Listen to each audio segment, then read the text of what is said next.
strength is in you, whose heart is set on pilgrimage. I believe there is a pilgrim in each of us that is just longing to go on a journey. Arguably, the greatest challenge facing us is to discover this identity, embrace it, and unleash it with glorious celebration. Helen Keller once said, "Life is a daring adventure, or it's nothing at all." We are part of an ancient tradition of people who believed that Jesus of Nazareth was infinitely more than a renegade rabbi from the backside of nowhere. And we believe in the depths of our souls that following Jesus is the daring adventure that makes up the pilgrimage of our lives. For we are pilgrims, wandering on our way home. You were created for such an endeavor. And to deprive your life of this sense of pilgrimage is to miss out on so much of life's purpose. I would go so far as to say that if you were to pause in the chaos of your present life, take a deep breath, read the Bible a bit, you would discover a pilgrim you are and a pilgrim you were meant to be.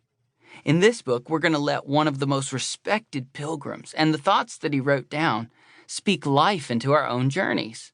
But before we dive in, let's elaborate a bit more on this word. The dictionary defines pilgrim as a person who journeys, especially a long distance, to some sacred place as an act of religious devotion. A traveler or wanderer, especially in a foreign place. While the definition is adequate, it is lacking for those who are on a journey, a pilgrimage of following Jesus.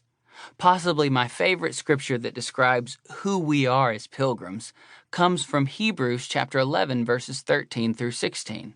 Before seeing those verses, we should know that the writer of Hebrews has spent the better part of the chapter describing and outlining Old Testament pilgrims who lived by faith and therefore were able to accomplish amazing things for God.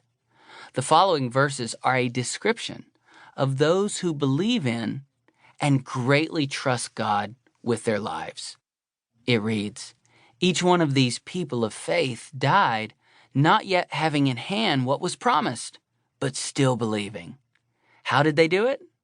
They saw it way off in the distance, waved their greeting, and accepted the fact that they were transients in this world.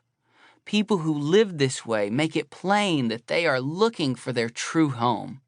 And if they were homesick for the old country, they would have gone back any time they wanted. But they were after a far better country than that. Heaven country.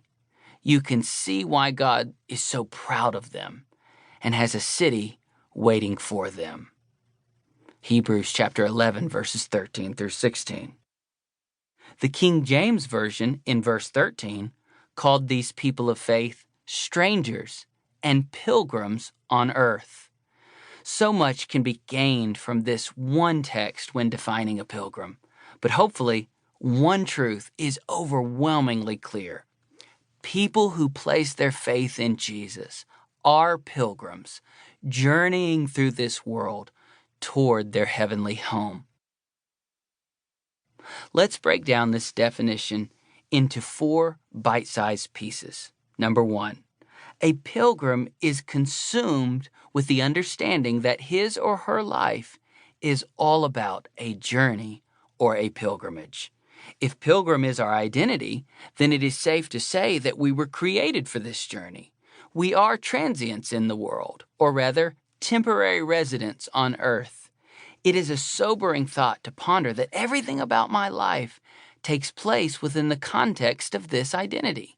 In short, nothing in my life can or should be divorced from my view of Jesus, who has given me this identity. If pilgrim is who I am, then how I journey determines how I live. Number 2, a pilgrim is willing to exhaust his or her resources to journey well.